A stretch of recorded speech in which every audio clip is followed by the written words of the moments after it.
আসসালামু আলাইকুম, welcome back to ফারিয়াস gallery. আজকে আরেকটা ছোট্ট ভিডিও নিয়ে তোমাদের সামনে চলে এসেছি 7 কলেজ বিষয়ে। আজকের এই ভিডিওটা হবে খুবই ছোট্ট কিন্তু অনেক বেশি ইনফরমেটিভ। তোমরা যারা 7 কলেজে ভর্তি হওয়ার জন্য মুখিয়ে রয়েছো তাদের জন্য অনেক কয়েকটা প্রশ্নের উত্তর দিব, এবং কি কি প্রশ্নের উত্তর আজকে দিব তা অবশ্যই এখন জানিয়ে দিচ্ছি।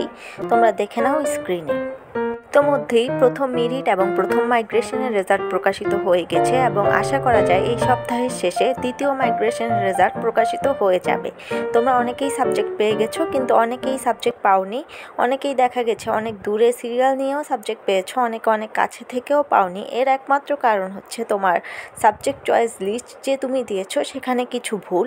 যাই হোক, এখন আর ওসব নিয়ে কথা বলে লাভ নেই। আজকে জানিয়ে দিব ভর্তি প্রক্রিয়া আসলে কেমন হবে, ভর্তি কবে শুরু হবে ইত্যাদি বিষয়ে।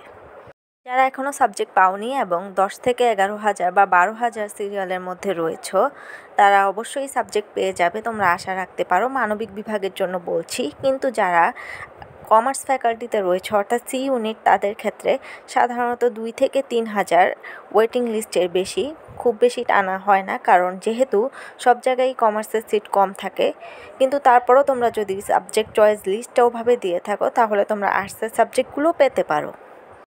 গত কয়েকবারই যেহেতু 5টি মেরিট লিস্টে 7 কলেজে ভর্তি নেওয়া হয়েছে, আশা করা হচ্ছে এবারও ঠিক 5টি মেরিট লিস্টের মাধ্যমেই ভর্তি নেওয়া হবে। তাই তোমরা যারা অনেক দূরে সিরিয়াল নিয়ে আশাহত হয়ে যাচ্ছ, তোমরা অবশ্যই আশা রাখতে পারো যদি তোমার সাবজেক্ট চয়েস লিস্টটা ঠিক থাকে তাহলে তুমি অনেক দূর থেকে এবং কি 14-15 হাজার সিরিয়াল থেকেও তোমরা সাবজেক্ট পেতে পারো।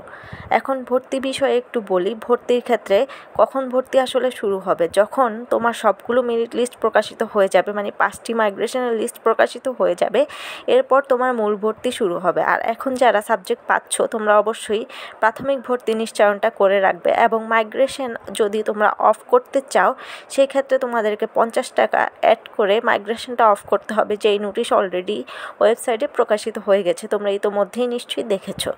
আর যারা অন রাখতে চাও, তারা এখনও সাবজেক্ট পাওনি, তোমাদের মাইগ্রেশন অন আছে, তাদের আর কিছু করতে হবে না। সাবজেক্ট পাওয়ার পর তোমরা প্রাথমিক ভর্তি নিশ্চয়নটি করে নেবে।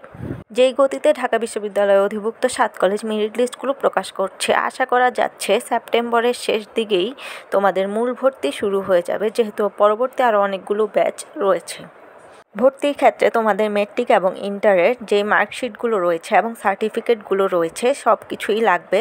সাথে তোমাদের একটি প্রশংসাপত্র লাগবে, যেটি তোমরা কলেজ থেকে সংগ্রহ করে নিবে, এবং তোমাদের মূল সার্টিফিকেটগুলো এবং তোমাদের মার্কশিটগুলো কলেজে জমা দিয়ে মূল ভর্তির কার্যক্রম সম্পন্ন করতে হবে। এবং ভর্তির ক্ষেত্রে তোমাদের এই প্রাথমিক নিশ্চয়নে 3,000 টাকার পর আরও এডিশনাল মূল ভর্তির ক্ষেত্রে তোমার 7 থেকে 8,000 টাকা বা আরও কম বেশি লাগতে পারে, কিন্তু এর থেকে খুব বেশি একটা লাগবে না।